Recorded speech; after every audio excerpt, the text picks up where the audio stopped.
কেন্দ্র থেকে রিলে করে শোনানো হলো বাংলাদেশ বেতার সিলেট। এক্ষুনি শুনবেন আমাদের স্থানীয় বাংলা খবর। আসসালামু আলাইকুম। আজ বৃহস্পতিবার ৩রা শ্রাবণ, ১১ই মহরম, ১৮ই জুলাই। বাংলাদেশ বেতার সিলেট সংবাদ পড়ছি ফৌজি আজিজ। যথাযথ মর্যাদা ও ধর্মীয় ভাবগাম্ভীর্যের মধ্য দিয়ে সারা দেশের মতো সিলেটেও গতকাল মুসলিম উম্মার তাৎপর্যময় ও শোকাবহ দিন পবিত্র আশুরা পালিত হয়েছে। হিজরি ৬১ সালের এই দিনে মহানবী হজরত মোহাম্মদ সাল্লাল্লাহু আলাইহি ওয়াসাল্লামের দৌহিত্র হজরত ইমাম হুসাইন রাদিয়াল্লাহু আনহু ও তার পরিবারের সদস্যরা ইয়াজিদের সৈন্যদের হাতে কারবালার ময়দানে শহীদ হন। সত্য ও ন্যায় প্রতিষ্ঠার জন্য হজরত ইমাম হুসাইন রাদিয়াল্লাহু আনহু এবং তার পরিবারের সদস্যদের কারবালার প্রান্তরে শহীদ হওয়ার ঘটনাটি মানবতার ইতিহাসে করুণ দৃষ্টান্ত হয়ে আছে। দেশের অন্যান্য স্থানের মতো সিলেটেও যথাযোগ্য মর্যাদায় পবিত্র আশুরা পালিত হয়। এ উপলক্ষে নগরীর মুসল্লিরা রোজা সহ নফল ইবাদত বন্দেগী পালন করেন। নগরীর প্রতিটি মসজিদে অনুষ্ঠিত হয় দোয়া, মিলাদ মাহফিল ও জিগির আজকার এবং সিন্নি বিতরণ। পবিত্র আশুরা উপলক্ষে মৌলভীবাজারের কুলাউড়া উপজেলার পৃথিম পাশায় ইমামবাড়িগুলোতে চলে শোকের মাতম। পৃথিম পাশা সাহেব বাড়িতে ৪০৭ বছর ধরে পবিত্র আশুরা পালিত হয়ে আসছে। মহরম মাসের প্রথম দিন থেকেই পৃথিম পাশার নবাব বাড়ি, তরপি বাড়ি, পাল্লাকান্দি সাহেব বাড়ি, মনোরাজ সহ অন্যান্য স্থানে অবস্থিত ইমামবাড়িগুলোতে মজলিস, মাতম, নওহা জারি সহ অন্যান্য শোক অনুষ্ঠান পালিত হয়।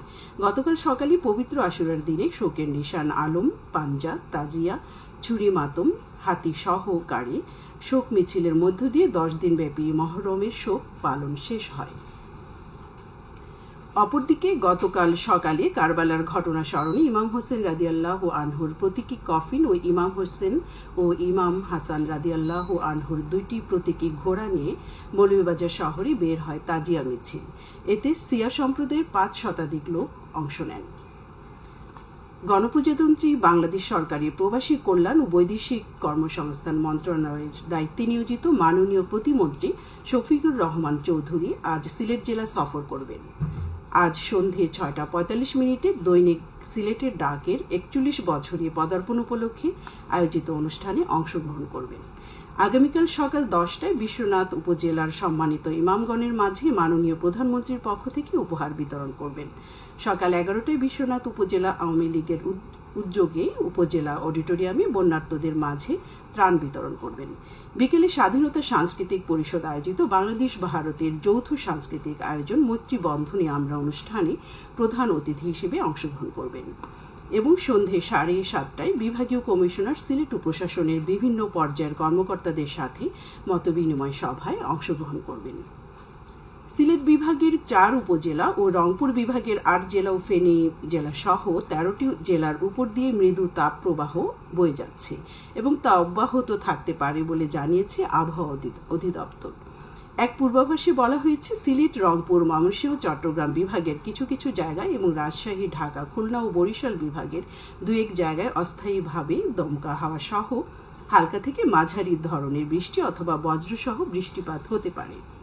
এদিকে চলমান তাপপ্রবাহে বৃষ্টিপাত না হওয়ায় সিলেটে বন্যা পরিস্থিতির অনেক উন্নতি হয়েছে, কমতে শুরু করেছে বন্যার পানি।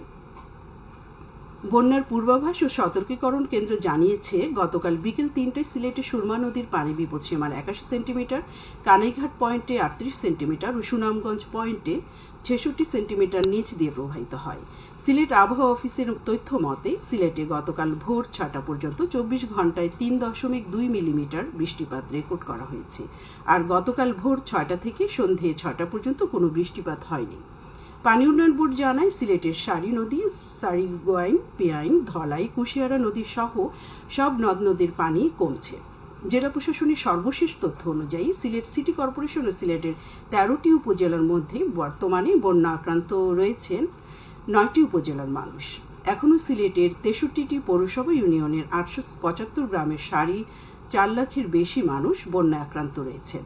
9টি উপজেলার মধ্যে বিশ্বনাথের প্রায় 5,000, ওসমানীনগরে প্রায় 2 লাখ, ফেঞ্চুগঞ্জে 7,000, দক্ষিণ সুরমায় 20,000, বালাগঞ্জে 33,500, কানাইঘাটে 4,000, জকিগঞ্জে প্রায় 1.5 লাখ, বিয়ানীবাজারে প্রায় 46,000 ও গোলাপগঞ্জে প্রায় 38,000 জন বন্যা আক্রান্ত রয়েছেন। 13টি উপজেলার মধ্যে প্রস্তুত আছে 651টি আশ্রয় কেন্দ্র। এর মধ্যে 184টি আশ্রয় কেন্দ্র এখনো ব্যবহৃত হচ্ছে। এসব আশ্রয় কেন্দ্রে এখনো প্রায় 8,500 মানুষ আছেন। এছাড়াও সিলেটের 13টি উপজেলায় কাজ করছে 118টি মেডিকেল টিম।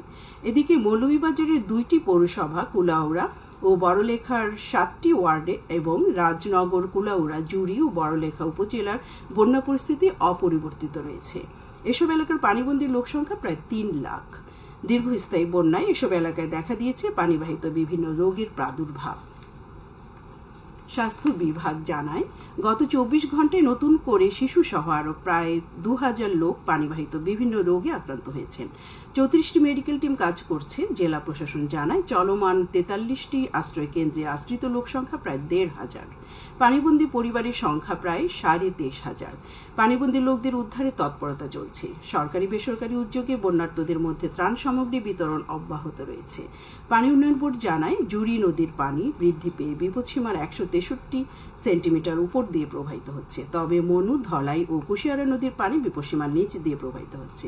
জেলা সদরের বন্যা পরিস্থিতি উন্নতি হয়েছে, তবে কাওয়াদিঘি ও হাকালুকি হাওরের পানি স্থিতিশীল রয়েছে। জেলায় গত 24 ঘন্টায় 32.11 মিলিমিটার বৃষ্টিপাত রেকর্ড করা হয়েছে। সবশেষে আবহাওয়া। আজ বেলা 1টা পর্যন্ত পূর্বাভাসে বলা হয়েছে, সিলেট সহ পার্শ্ববর্তী এলাকার জন্য কোনো সতর্কবাণী নেই এবং কোনো সংকেতও দেখাতে হবে না।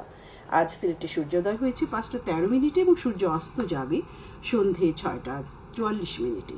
সংবাদ শেষ হলো। পরবর্তী স্থানীয় সংবাদ প্রচারিত হবে দুপুর 1:05।